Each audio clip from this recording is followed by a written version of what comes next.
चलो आज अपन स्टार्ट करेंगे बच्चों चैप्टर 2 का porters 5 force models. Porters, Michael porters के 5 फोर्स। माइकल पोर्टर ने 5 कॉम्पिटिटिव फोर्सेस बताए हैं। इंडस्ट्री में कंपटीशन को एनालाइज करने के लिए उसने 5 कॉम्पिटिटिव फोर्सेस बताए हैं।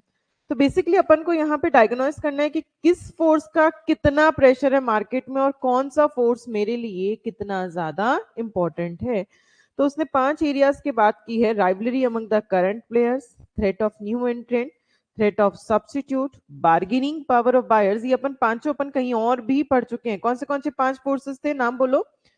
Rivalry among the current players, threat of new entrants, bargaining power of buyers and bargaining power of suppliers.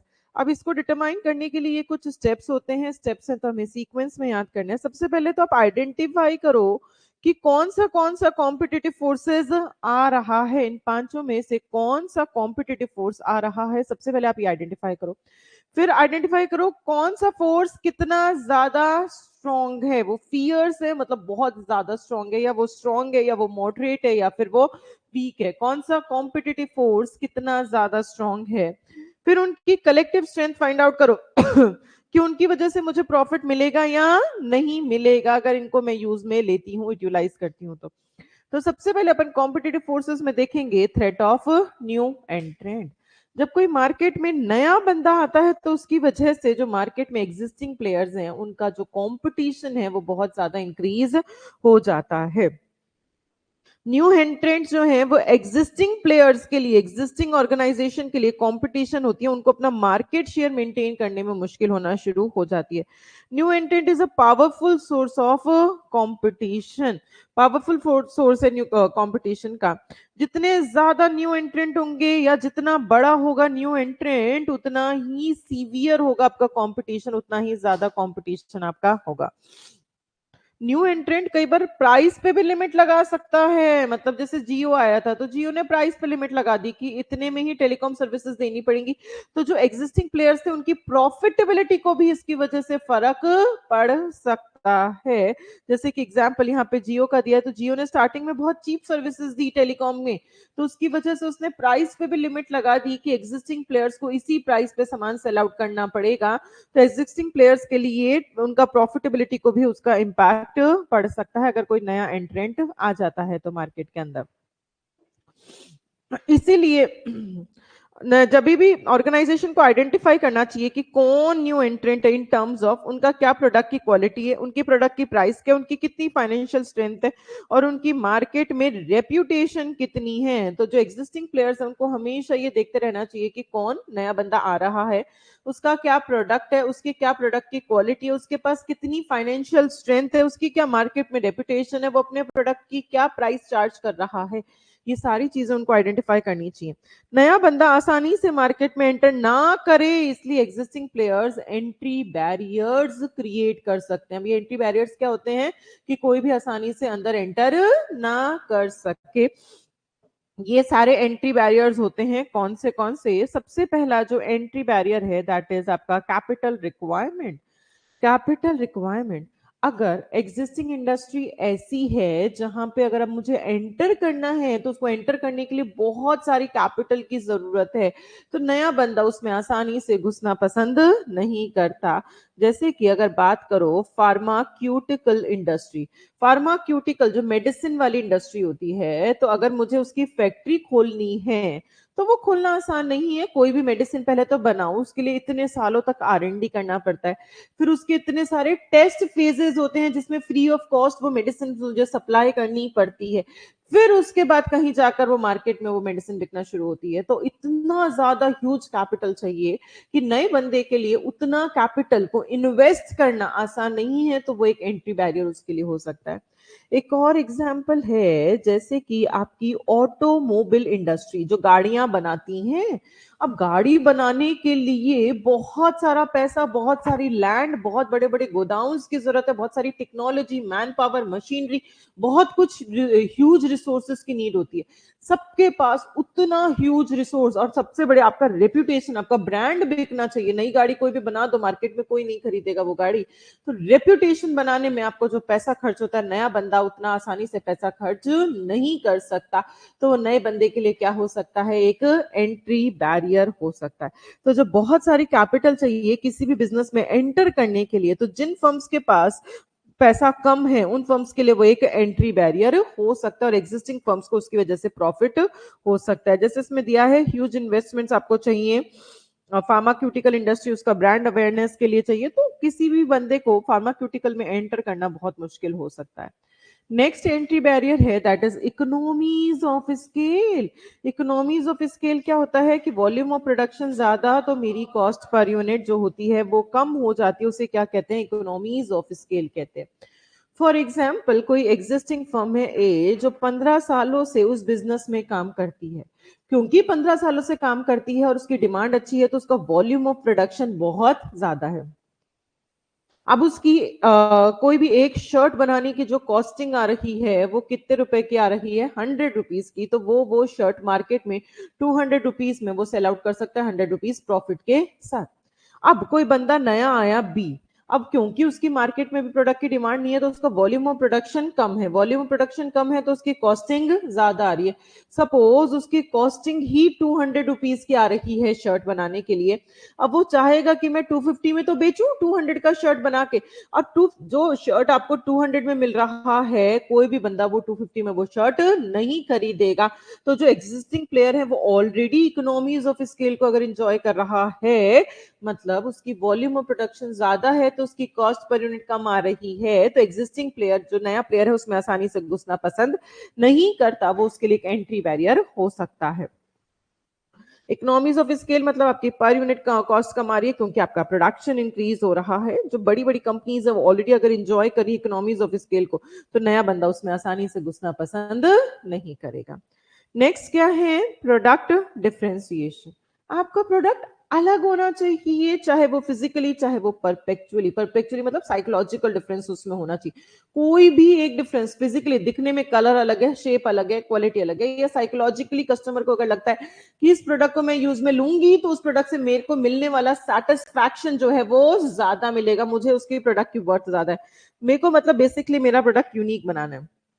अगर मेरा प्रोडक्ट यूनिक है तो कोई भी नया बंदा वो यूनिकनेस क्रिएट करने के लिए उसको बहुत पैसा बहुत समय खर्च करना पड़ेगा, तो नए बंदे के पास उतना पैसा समय खर्च करना हर किसी के लिए पॉसिबल नहीं होता, तो नया बंदा मुझे रिप्लेस नहीं कर सकता, तो वो एक उसके लिए क्या हो गया, एंट्री बैरियर हो सकता है। जैसे कि पर्सनल केयर प्रोडक्ट्स होते हैं, जैसे कि आपके कॉस्मेटिक्स होते हैं वो यूनिक प्रोडक्ट्स होते हैं, तो कोई भी नया बंदा उसमें आसानी से घुसना पसंद नहीं करेगा क्योंकि उसमें घुसने के लिए उसको बहुत ज्यादा कॉस्ट बेयर करनी पड़ेगी। नेक्स्ट क्या है, स्विचिंग कॉस्ट। अब ये स्विचिंग कॉस्ट क्या होता है बच्चों, स्विचिंग कॉस्ट फॉर एग्जांपल अगर मैं ऑपरेटिंग सिस्टम की बात करूं, ये ऑपरेटिंग सिस्टम क्या होते हैं, जो अपने फोन में तो एंड्रॉइड होता है, अपने फोन में तो आईओएस होता है, कंप्यूटर या लैपटॉप में विंडोज होता है, उसे क्या कहते हैं, ऑपरेटिंग सिस्टम, जिसके बिना कंप्यूटर या लैपटॉप चल नहीं सकता। मैं ऑलरेडी विंडोज यूज में लेती हूँ तो मैं उसके लिए हैबिचुअल हूँ, मुझे उसको आराम से यूज करना आता है, मुझे पता है उसके फीचर्स कहाँ पे क्या लिखा हुआ रहता है, उसकी लैंग्वेज समझ में आती है, सब कुछ समझ में आता है। कोई नया ऑपरेटिंग सिस्टम आया मार्केट में that is Unix, customer Unix use लेगा या नहीं लेगा, नहीं लेगा आसानी से, क्योंकि वो ऑलरेडी कंफर्टेबल है विंडोज के लिए।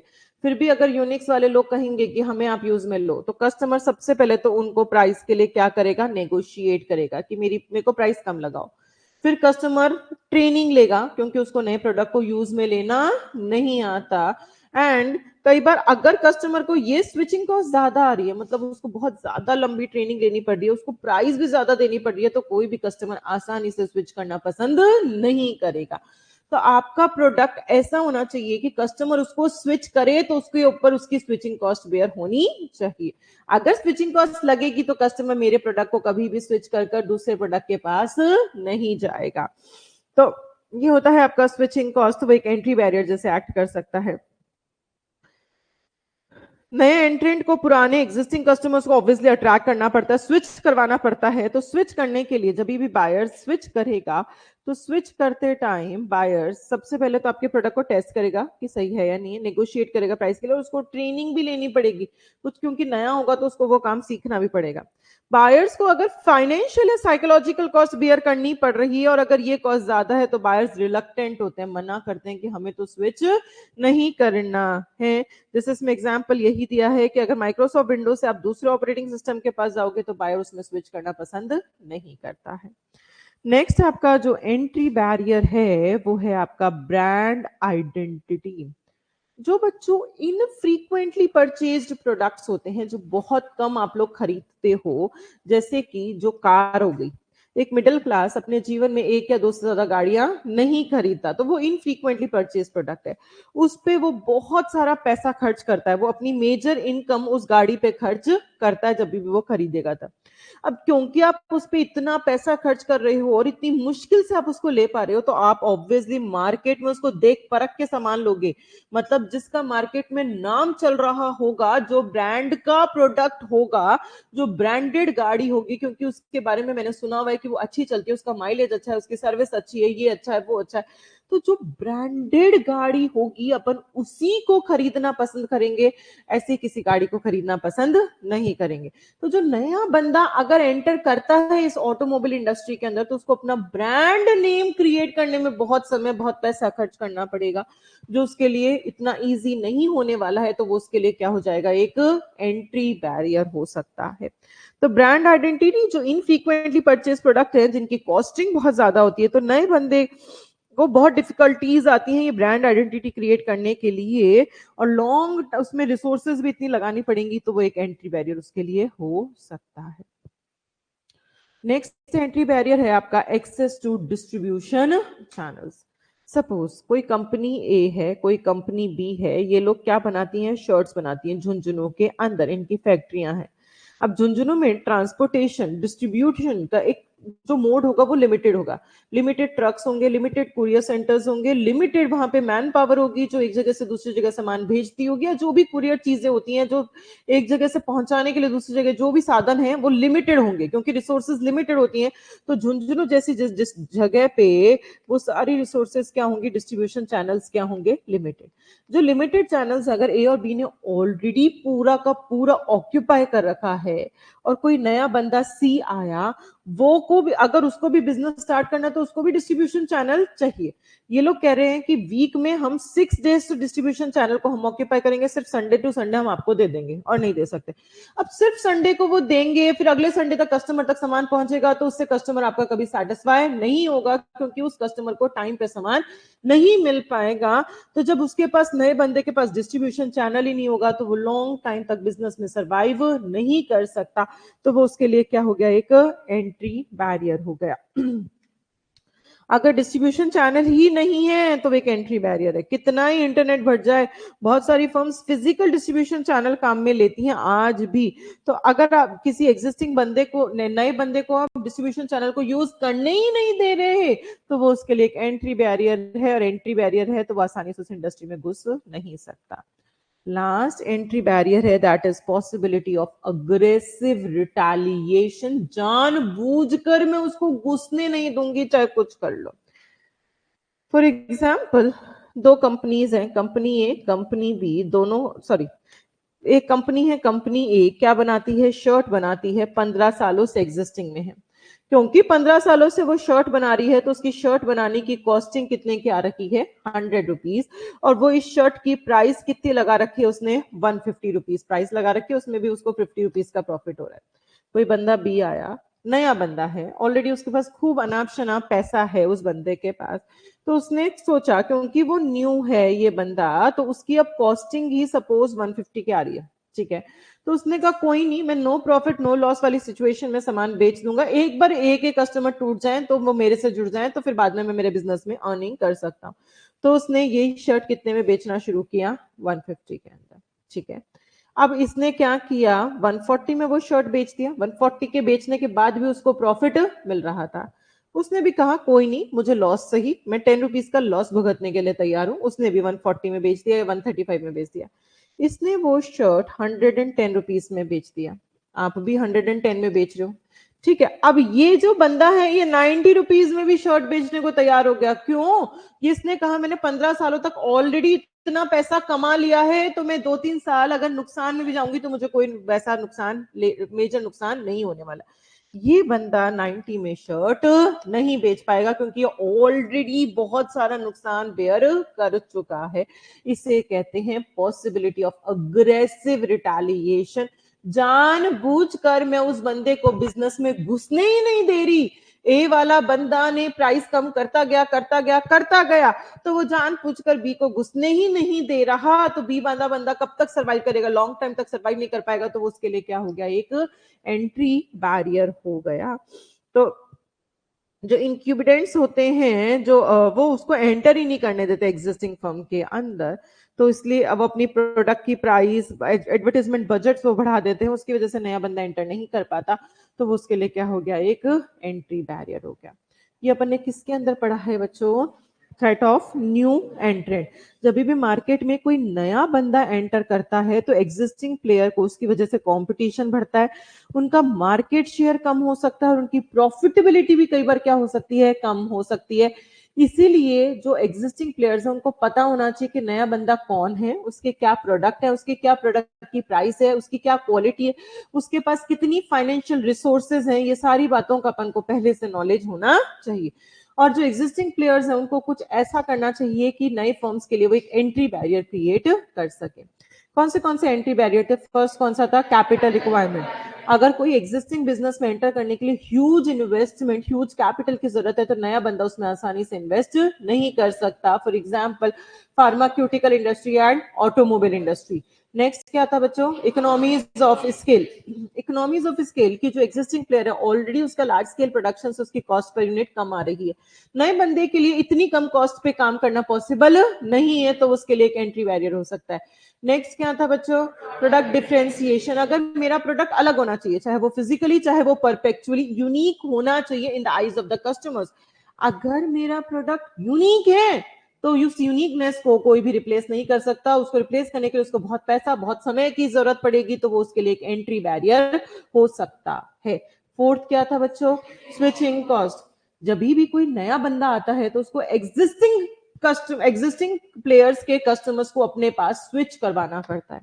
कस्टमर जब भी स्विच करेगा तो वो सबसे पहले प्रोडक्ट को टेस्ट करेगा, सही चल रहा है नहीं चल रहा, फिर उसको वो नेगोशिएट करेगा प्राइस के लिए, ट्रेनिंग लेगा।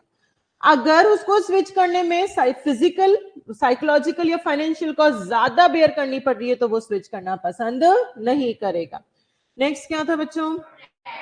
Brand identity. जो इनफ्रीक्वेंटली परचेज प्रोडक्ट्स होते हैं, जो लोग बहुत मुश्किल से खरीदते हैं और जिनकी कॉस्टिंग बहुत ज्यादा होती है, लोग वो ब्रांडेड सामान ही खरीदते हैं।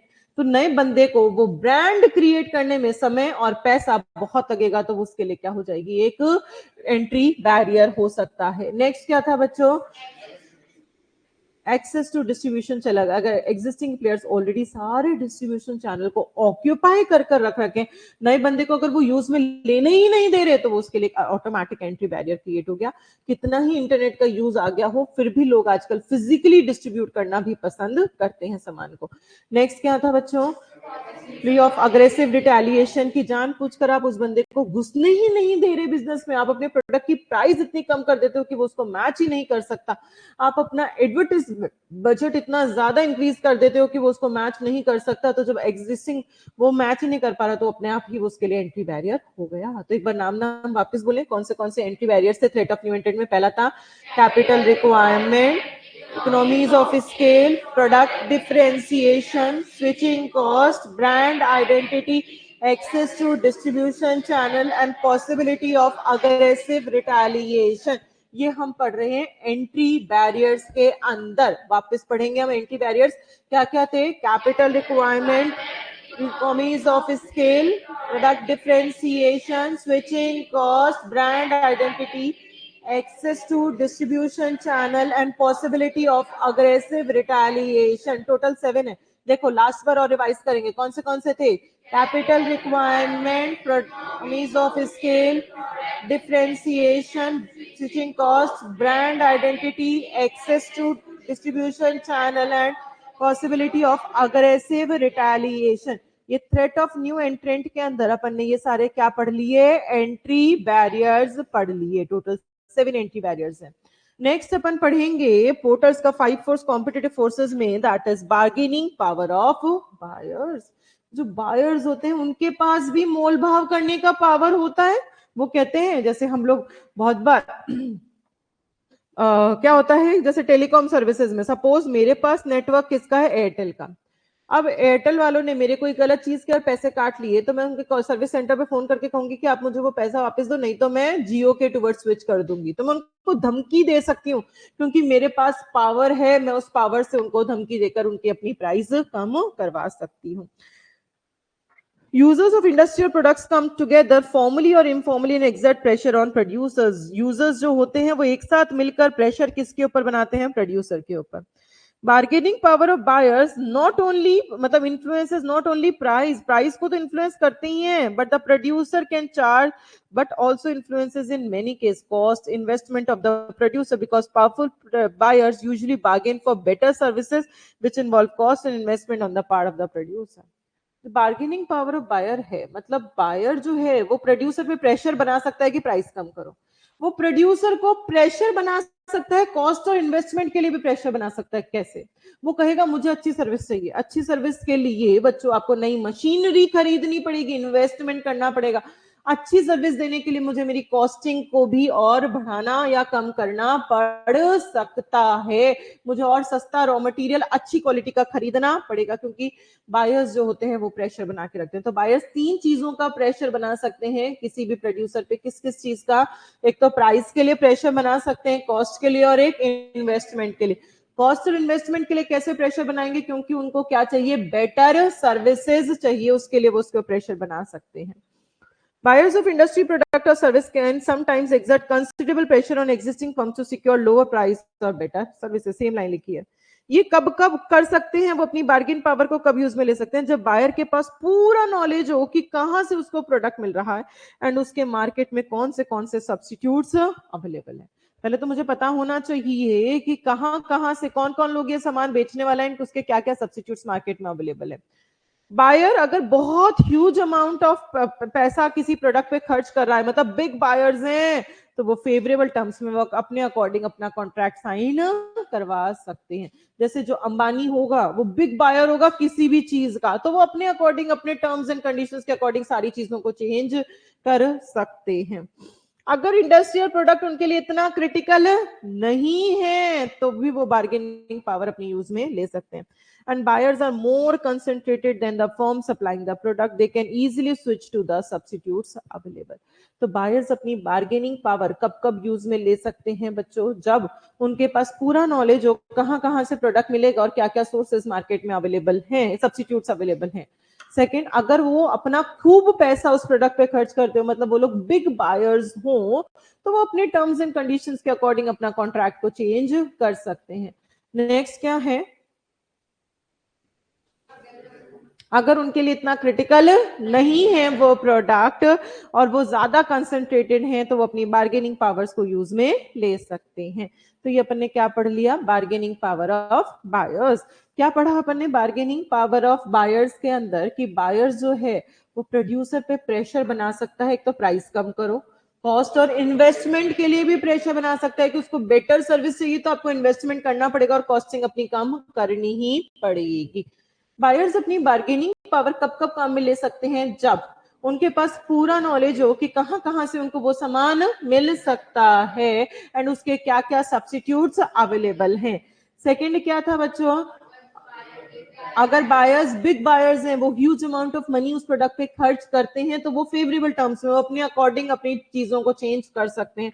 एंड अगर उनके लिए वो प्रोडक्ट इतना क्रूशल नहीं है और वो ज्यादा concentrated as compare to suppliers, तो वो अपनी बार्गेनिंग पावर को यूज में ले सकते हैं।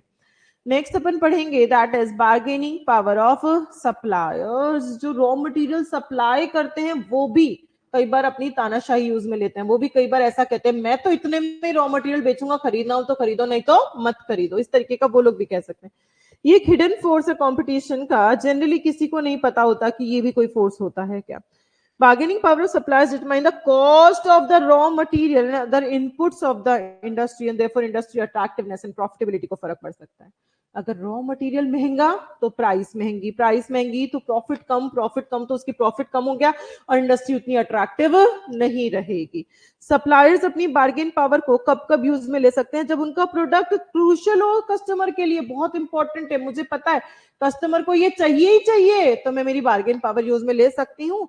और जब उसके कोई सब्स्टिट्यूट ज्यादा अवेलेबल ना हो तब सप्लायर्स अपनी बार्गेन पावर कम ले सकते हैं. अगर सप्लायर को पता है कि वो मेरे से स्विच करके किसी और के पास जाएगा और उसको बहुत हाई स्विचिंग कॉस्ट बेयर करनी पड़ेगी तो वो अपनी बार्गेन पावर को यूज में ले सकता है. और अगर वो ज्यादा कंसंट्रेटेड है एज कंपेयर टू बायर्स तो वो अपनी बार्गेन पावर्स को काम में ले सकते हैं. तो बार्गेनिंग पावर ऑफ सप्लायर्स एक हिडन फोर्स है, जनरली किसी को पता नहीं होता इसके बारे में. वो लोग किस किस चीज को इफेक्ट कर सकते हैं? Cost of the raw material की कॉस्ट को, उससे हमारा प्रॉफिट और अट्रैक्टिवनेस को फर्क पड़ सकता है. वो लोग अपनी बार्गेन पावर कब कब काम में ले सकते हैं बच्चों? जब बायर के लिए क्रूशियल और उसके सब्स्टिट्यूट्स अवेलेबल नहीं हो, उनको पता है हाई स्विचिंग कॉस्ट आएगी एंड वो ज्यादा concentrated as compare to buyers, तो वो लोग अपनी पावर काम में लेंगे. अभी तक अपन ने पोर्टर्स के 5 फोर्स कॉम्पिटिटिव फोर्सेस में से 3 पढ़ लिए. रिवाइज करते हैं बिना देखे, ठीक है. फर्स्ट कौन सा पढ़ा था? Threat of new एंट्रेंट. Threat of new एंट्रेंट मतलब अगर कोई भी नया बंदा मार्केट में एंटर करता है तो उसकी वजह से मेरा एग्जिस्टिंग प्लेयर का जो है मार्केट शेयर, उसकी प्रॉफिटेबिलिटी को फर्क पड़ सकता है. इसीलिए एग्जिस्टिंग प्लेयर को पता होना चाहिए कि नया बंदा कौन है, उसके क्या प्रोडक्ट है, क्या क्वालिटी है, क्या प्राइस है, कितनी फाइनेंशियल स्ट्रेंथ है. वो लोग कुछ एंट्री बैरियर्स क्रिएट करते हैं. फर्स्ट एंट्री बैरियर क्या था? Capital requirement. अगर किसी इंडस्ट्री में एंटर करने के लिए ह्यूज अमाउंट ऑफ कैपिटल की जरूरत है, जैसे कि फार्मास्यूटिकल, तो नया बंदा एंटर नहीं करेगा. नेक्स्ट क्या था? इकोनॉमीज ऑफ स्केल, मतलब वॉल्यूम ऑफ प्रोडक्शन ज्यादा और कॉस्ट पर यूनिट कम. अगर एग्जिस्टिंग प्लेयर ऑलरेडी इसको एंजॉय कर रहा है तो नए बंदा उतना कम नहीं कर सकता. नेक्स्ट प्रोडक्ट डिफरेंशिएशन, मेरा प्रोडक्ट चाहे फिजिकल चाहे परपेचुअल यूनिक होना चाहिए. नेक्स्ट स्विचिंग कॉस्ट, कस्टमर को स्विच जब करता है तो उसको 3 चीजें करनी पड़ती हैं. क्या? टेस्ट करेगा, नेगोशिएट करेगा, ट्रेनिंग लेगा. अगर उसकी स्विचिंग कॉस्ट ज्यादा है तो वो स्विच करना पसंद नहीं करेगा. नेक्स्ट ब्रांड आइडेंटिटी, जो इनफ्रीक्वेंटली परचेज प्रोडक्ट होते हैं जिनकी कॉस्टिंग ज्यादा है तो कस्टमर वो ब्रांडेड सामान ही खरीदता है. नेक्स्ट क्या था? टू डिस्ट्रीब्यूशन चैनल, अगर एग्जिस्टिंग प्लेयर सारे डिस्ट्रीब्यूशन चैनल को ऑक्यूपाई ऑलरेडी कर रखे हैं, नए के लिए कुछ भी नहीं छोड़ा, तो वो उसके लिए एक एंट्री बैरियर है. लास्ट क्या था? पॉसिबिलिटी ऑफ अग्रेसिव रिटेलिएशन, कि जानबूझकर आप नए बंदे को घुसने नहीं दे रहे, या तो आप प्राइस कम कर रहे हो या एडवर्टाइजमेंट का बजट बढ़ा रहे हो, तो नया बंदा उसमें एंटर नहीं कर पा रहा है. सेकंड क्या था? Bargaining power of buyers. Buyers अपनी पावर को यूज में लेके प्राइस कम करवा सकते हैं और कॉस्ट और इन्वेस्टमेंट का भी डिसीजन को इन्फ्लुएंस कर सकते हैं. बायर्स अपनी बार्गेन पावर को कब कब यूज में ले सकते हैं? जब उनके लिए उनके पास पूरा नॉलेज है सोर्स का एंड सब्स्टिट्यूट्स अवेलेबल हैं. जब बिग बायर्स हैं, ह्यूज अमाउंट ऑफ पैसा उस प्रोडक्ट पे अगर वो खर्च कर रहे हैं तो वो फेवरेबल टर्म्स में है. नेक्स्ट क्रूशल नहीं है, क्रिटिकल नहीं है, तो वो और वो ज्यादा concentrated as compare to suppliers, तो वो अपनी बार्गेनिंग पावर को काम में ले सकते हैं. थर्ड क्या पढ़ा अपन ने? बार्गेनिंग पावर ऑफ सप्लायर, मतलब ये एक हिडन फोर्स है, जनरली किसी को पता नहीं होता इसके बारे में. सप्लायर्स की बार्गेन पावर की वजह से किसको फर्क पड़ेगा? कॉस्ट ऑफ रॉ मटेरियल, उससे मेरा प्रॉफिटेबिलिटी और मेरी इंडस्ट्री के अट्रैक्टिवनेस को उससे इंपैक्ट पड़ सकता है. सप्लायर्स अपनी बार्गेनिंग पावर को कब कब यूज में ले सकते हैं? जब उनको पता है कि क्रूशल है और सब्स्टिट्यूट नहीं है, हाई स्विचिंग कॉस्ट आ रही है, वो ज्यादा कंसंट्रेटेड है एज कंपेयर टू बायर्स, तो वो अपनी बार्गेनिंग पावर को यूज में ले सकते हैं. नेक्स्ट अपन पढ़ेंगे that is nature of rivalry of industry, की उस इंडस्ट्री में कितना कंपटीशन है. इंडस्ट्री में कंपटीशन होता है, उसकी वजह से cost of suppliers, distribution and customers को अट्रैक्ट करना, आपकी प्रॉफिटेबिलिटी को फर्क पड़ सकता है. जितना इंटेंस कंपटीशन होगा उतनी ही कम अट्रैक्टिव इंडस्ट्री होगी, क्योंकि उसमें उतना ही कम प्रॉफिट होगा. जितना ज्यादा कंपटीशन, प्रॉफिटेबिलिटी उतना ही कम. प्रॉफिटेबिलिटी कम कब कब हो सकता है? पहला है इंडस्ट्री लीडर. अगर लीडर होगा तो वो प्राइस वॉर नहीं करने देगा। लीडर है तो ऑलरेडी उसकी प्राइस इतनी कम है कि नए बंदे उस कम प्राइस को टच भी नहीं कर सकते। जो छोटी मोटी कंपनी है तो वो प्राइस वॉर नहीं करेंगे। प्राइस वॉर क्या होता है कि ए वाला कहता है मैं तो 38 में सामान बेचूंगा, तो बी ने कहा ठीक है मैं 37.5 में बेच दूंगा, सी ने कहा ठीक है मैं 37 में बेच दूंगा, फिर ए ने कहा मैं 36.5 में बेच दूंगा। ये होता है आपका प्राइस वॉर। तो जो लीडर है ऑलरेडी उसकी प्राइस 25 है, तो कितना भी कर लो ये लोग 25 को मैच नहीं कर सकते, तो वो प्राइस वॉर होने ही नहीं देता। और लीडर, तो जब प्राइस वॉर नहीं होगा, उसके पास इतनी फाइनेंशियल रिसोर्सेज है, तो जो छोटी मोटी कंपनी है वो प्राइस वॉर नहीं करेंगी। और अगर लीडर नहीं होता तो वो प्राइस वॉर करती तो उनका क्या हो जाता, प्रॉफिट कम हो जाता। नंबर ऑफ कॉम्पिटिटर्स, कई बार लीडर तो है बट कॉम्पिटिटर्स इतने ज्यादा हैं कि वो सबको कम्युनिकेट नहीं कर पा रहा। वो सबको, लीडर तो है बट वो सबको नहीं बता पा रहा कि उसकी एक्सपेक्टेशन क्या है, कि वो सबको समझा नहीं पा रहा कि अपन सबको प्राइस वॉर नहीं करना चाहिए। तो जब सबको नहीं समझा पा रहे तो एग्जिस्टिंग कॉम्पिटिटर्स प्राइस वॉर करेंगे और इंडस्ट्री का प्रॉफिट जो हो जाएगा वो कम हो जाएगा। Then fixed cost. Fixed cost क्या होती है बच्चों? फिक्स्ड कॉस्ट, फॉर एग्जाम्पल मेरे पास एक मशीन है जिसका मेरा डेली का रेंट 1000 रुपए का, मेरा क्या लग रहा है, उसका रेंट लग रहा है। वो मशीन 500 यूनिट डेली की बनाकर दे सकती है, उसमें इतनी कैपेसिटी है उस मशीन के अंदर। अब मेरी डिमांड 200 यूनिट की आ रही है। मेरी डिमांड कितने की आ रही है मार्केट के अंदर? 200 यूनिट की। मैंने क्या सोचा कि उस 200 को बनाने के लिए मुझे पूरे दिन के लिए मशीन लानी पड़ेगी, 1000 रुपए का रेंट तो देना ही पड़ेगा। तो क्यों ना मेरा रेंट लगी रहा है और मशीन खाली है तो मैं उससे प्रोडक्शन कर लूं। ये जो एक्सेस कैपेसिटी थी, मशीन की कैपेसिटी 500 की थी, मैं बना 200 रही हूं, तो 300 यूनिट की एक्सेस कैपेसिटी बची। उस एक्सेस कैपेसिटी को यूटिलाइज करने के लिए आप और प्रोडक्शन कर देते हैं। जब आपका प्रोडक्शन ज्यादा और मार्केट में डिमांड कम आ रही है, बच्चों मेरी सप्लाई ज्यादा है डिमांड कम है, तो मेरे को क्या करना पड़ेगा, प्राइस को कम करना पड़ेगा। प्राइस कम करोगे तो आपका प्रॉफिट ज्यादा होगा या कम? कम। प्रोड्यूसर का प्रॉफिट क्या हो जाएगा, कम हो जाएगा। इसे कहते हैं फिक्स्ड कॉस्ट कह देते हैं। तो जब आपकी बहुत फिक्स्ड कॉस्ट आ रही है तो आप मोटिवेटेड फील करते हैं कि मेरी जो एक्सेस कैपेसिटी है उसको मुझे यूटिलाइज करना है। प्राइस कटिंग कॉस्ट, और फिर उस सामान को बेचने के लिए आप प्राइस कम करते हो, प्राइस कम होती है तो आपका प्रॉफिट जो है वो कम हो जाता है। तो इसीलिए अगर हाई फिक्स्ड कॉस्ट आ रही है तो आपका प्रॉफिट जो है वो कम हो सकता है। नेक्स्ट क्या है यहाँ पे, एग्जिट बैरियर्स। एंट्री बैरियर्स तो कोई घुसने नहीं दे रहा था, और एग्जिट बैरियर मतलब कोई निकलने नहीं दे रहा, घुस तो गए। सपोज मेरे पास एक मशीन है जो कोई बहुत यूनिक सा प्रोडक्ट बना के देती है, उसका कलर फीचर डिजाइन बहुत ही यूनिक है, ठीक है। और मैंने ये सोचा कि मुझे बिजनेस को क्या कर देना है, शट डाउन कर देना है, बंद करना है। अब बंद करना है बच्चों, तो मैं बंद कब तक नहीं कर सकती, जब तक मेरी ये मशीन नहीं बिक जाएगी। अब इस मशीन तो बिकने रही, इसको बिकने की जब तक बिकेगी नहीं, क्योंकि नए बंदे के लिए तो वो मशीन यूजफुल नहीं है, बेसिक मशीन नहीं है वो। तो नए बंदे के लिए वो यूजफुल नहीं है, तो कोई भी उसको खरीदना नहीं चाह रहा। वो बिक नहीं रही, वो पड़ी है, उसका रेंट लग रहा है। तो मैंने कहा यार, जब तक रेंट लगेगा तब तक थोड़ा बहुत तो प्रोडक्शन करती रहूं।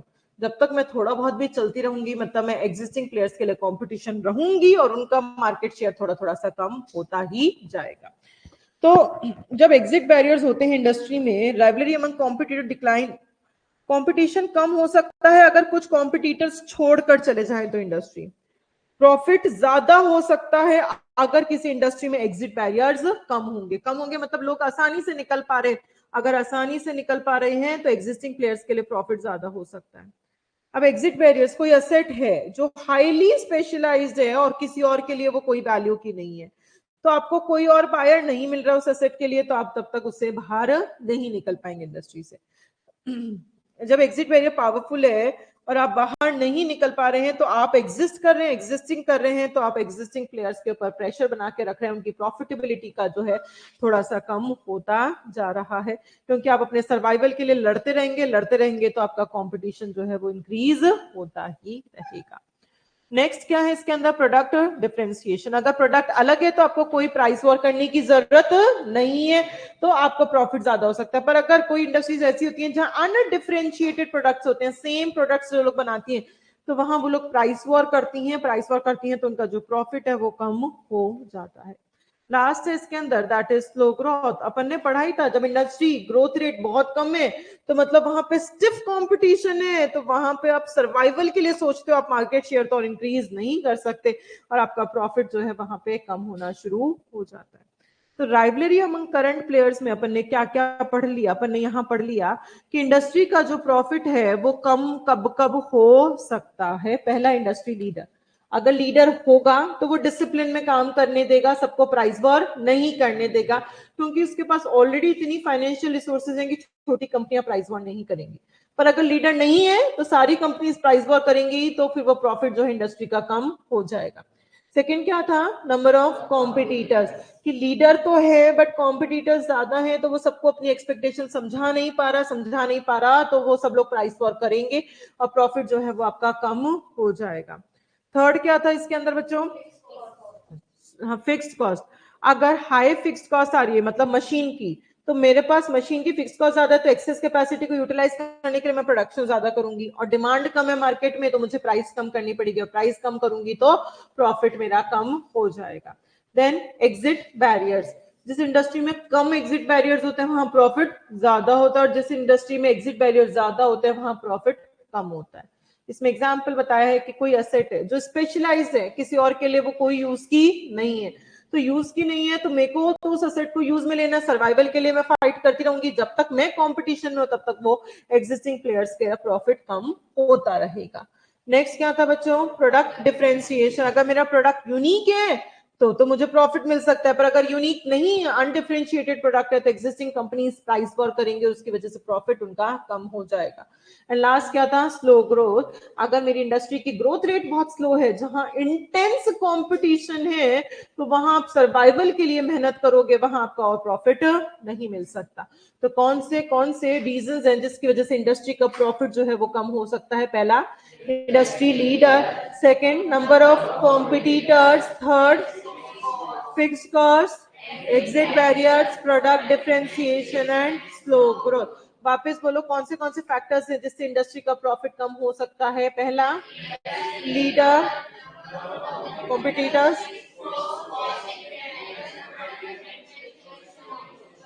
वापस बोलो, industry leader, number of competitors, fixed cost, exit barriers, product differentiation and slow growth. ये अपन ने क्या पढ़ लिया? ये अपन ने रीजंस पढ़ लिए कि जिसकी वजह से इंडस्ट्री का जो प्रॉफिटेबिलिटी है वो कम हो सकता है। देन लास्ट आपका जो पोर्टर्स का 5 फोर्स कॉम्पिटिटिव फोर्सेस है, that is threat of substitute. अगर कोई नया प्रोडक्ट पुराने प्रोडक्ट को सब्स्टिट्यूट कर रहा है, जैसे मोबाइल फोन ने सब्स्टिट्यूट कर दिया वायर फोन्स को, तो सब्स्टिट्यूट प्रोडक्ट्स प्राइस एडवांटेज और परफॉर्मेंस इंप्रूवमेंट अगर मिल रही है कस्टमर को, तो कस्टमर उस सब्स्टिट्यूट के पास चला जाएगा, तो उससे भी आपका कंपटीशन बढ़ सकता है। For example, real estate, insurance, bonds, invest. The threat of substitute is great in many high-tech as well industries. जैसे कि पहले कैमरास चलते थे और आजकल क्या हो गया, आपका स्मार्टफोन में ही कैमरा आने लग गया, तो जो कैमरास चलते थे उनके लिए वो एक सब्स्टिट्यूट आ गया स्मार्टफोन। तो अगर सब्स्टिट्यूट आएगा तो भी उसकी वजह से कंपटीशन क्रिएट हो सकता है, उसकी वजह से कॉम्पिटिटिव फोर्सेस आ सकते हैं। तो बच्चों वापस फटाफट से रिवाइज कर लेते हैं। माइकल पोर्टर के अपन ने कौन से 5 कॉम्पिटिटिव फोर्सेस, बुक बंद करके रिवीजन करेंगे।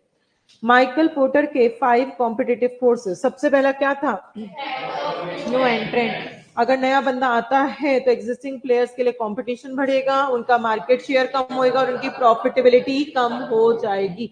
इसीलिए एग्जिस्टिंग प्लेयर को पता होना चाहिए कि नया बंदा कौन है, उसके क्या प्रोडक्ट है, क्या क्वालिटी, उसकी प्राइस क्या है, उसके पास कितनी फाइनेंशियल रिसोर्सेज हैं। उसके लिए वो एक एंट्री बैरियर्स बनाते हैं। पहला रिक्वायरमेंट, अगर एग्जिस्टिंग फर्म में एंटर करने के लिए बहुत सारी ह्यूज कैपिटल की जरूरत है तो नया बंदा घुसेगा नहीं, जैसे कि pharmaceutical industry. Next, economies of scale. अगर existing company already economies of scale को एंजॉय कर रही है, मतलब वॉल्यूम ऑफ प्रोडक्शन ज्यादा, तो उनकी कॉस्ट पर यूनिट कम, तो नए बंदे के लिए वो आसान नहीं होगा उसमें घुसना। Next, differentiation. अगर मेरा प्रोडक्ट यूनिक होना चाहिए, चाहे वो फिजिकली चाहे वो परपेचुअली यूनिक है, तो यूनिकनेस क्रिएट करने के लिए उसको बहुत समय पैसा खर्च करना पड़ेगा। नेक्स्ट क्या था, स्विचिंग कॉस्ट। जब नया बंदा घुसता है, एंटर करता है, तो उसको पुराने कस्टमर्स को स्विच करवाना पड़ता है, और जब कस्टमर स्विच करता है तो वो टेस्ट करेगा, नेगोशिएट करेगा, ट्रेनिंग लेगा प्रोडक्ट के लिए। अगर उसकी स्विचिंग कॉस्ट ज्यादा है, चाहे वो फाइनेंशियली हो चाहे वो साइकोलॉजिकली हो, वो घुसेगा नहीं। नेक्स्ट क्या था, जो इनफ्रीक्वेंटली परचेज प्रोडक्ट्स होते हैं जिसमें बहुत सारा पैसा खर्च करना पड़ता है, तो वो आप ब्रांडेड सामान ही खरीदते हो, नए बंदे के लिए ब्रांड बनाना आसान नहीं है। एंड नेक्स्ट क्या था, एक्सेस टू डिस्ट्रीब्यूशन चैनल। अगर ऑलरेडी एग्जिस्टिंग जो प्लेयर्स हैं वो सारे डिस्ट्रीब्यूशन चैनल को ऑक्यूपाई कर कर रख रखे हैं, तो नए बंदे के पास अगर डिस्ट्रीब्यूशन चैनल नहीं है तो वो सरवाइव नहीं कर सकता। नेक्स्ट क्या था, possibility of aggressive retaliation.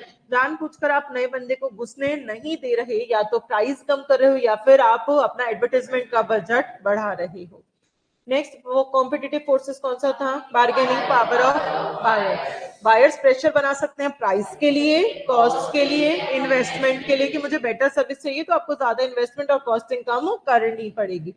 Buyers अपनी बार्गेनिंग पावर कब कब काम में ले सकते हैं, जब उनके पास फुल नॉलेज हो कौन से सब्स्टिट्यूट्स हैं, कहां से सामान मिल सकता है। सेकंड, बिग बायर्स, वो ह्यूज अमाउंट ऑफ पैसा उस पर खर्च करते हो तो सारी कंडीशंस उनके फेवर में आ जाएंगी। नेक्स्ट, प्रोडक्ट उनके लिए क्रूशियल नहीं है और वो ज्यादा कंसंट्रेटेड है as compare to suppliers. Next competitive force कौन सा था, बार्गेनिंग पावर ऑफ सप्लायर्स। जो सप्लायर्स का बार्गेन पावर होता है वो एक हिडन फोर्स है, जनरली किसी को पता नहीं होता, उसकी वजह से क्या हो सकता है, आपकी रॉ मटेरियल की कॉस्ट ज्यादा आएगी तो प्रॉफिट और अट्रैक्टिवनेस पे फर्क पड़ सकता है। वो लोग अपनी बार्गेन पावर कब कब यूज में ले सकते हैं, जब सब्स्टिट्यूट नहीं है, क्रूशियल है प्रोडक्ट, जब हाई स्विचिंग कॉस्ट आ रही है, और जब वो ज्यादा कंसंट्रेटेड है एज कंपेयर टू बायर्स, तो वो अपनी बार्गेन पावर को काम में ले सकते हैं। नेक्स्ट क्या पढ़ा, rivalry among the current players, कि जितना इंटेंस राइवलरी होगा, कंपटीशन होगा, उतना ही कम उस इंडस्ट्री का प्रॉफिट कम होता जाएगा और उतनी ही कम अट्रैक्टिव वो इंडस्ट्री होगी।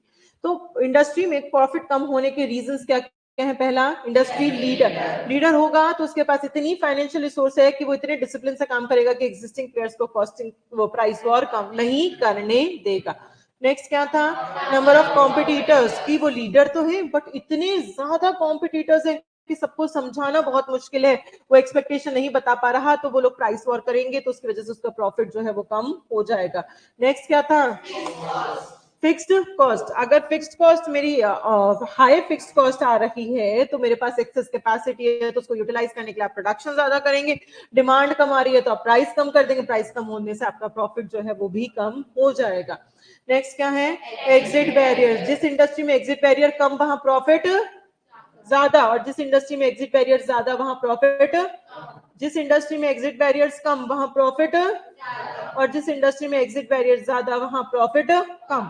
तो एग्जिट बैरियर्स क्योंकि कोई असेट है जो यूनिक, मतलब मेरे लिए स्पेशलाइज है, किसी और के लिए उसका कोई वर्थ नहीं है, तो उसको चलाने के लिए, सर्वाइवल के लिए मैं कंपीट करती रहूंगी। नेक्स्ट क्या था, प्रोडक्ट डिफरेंशिएशन। अगर मेरा प्रोडक्ट यूनिक है तो मुझे प्रॉफिट मिल सकता है, पर अगर अनडिफरेंशिएटेड प्रोडक्ट है तो वहां प्राइस वॉर होगा तो प्रॉफिट जो है वो सबका कम हो जाएगा।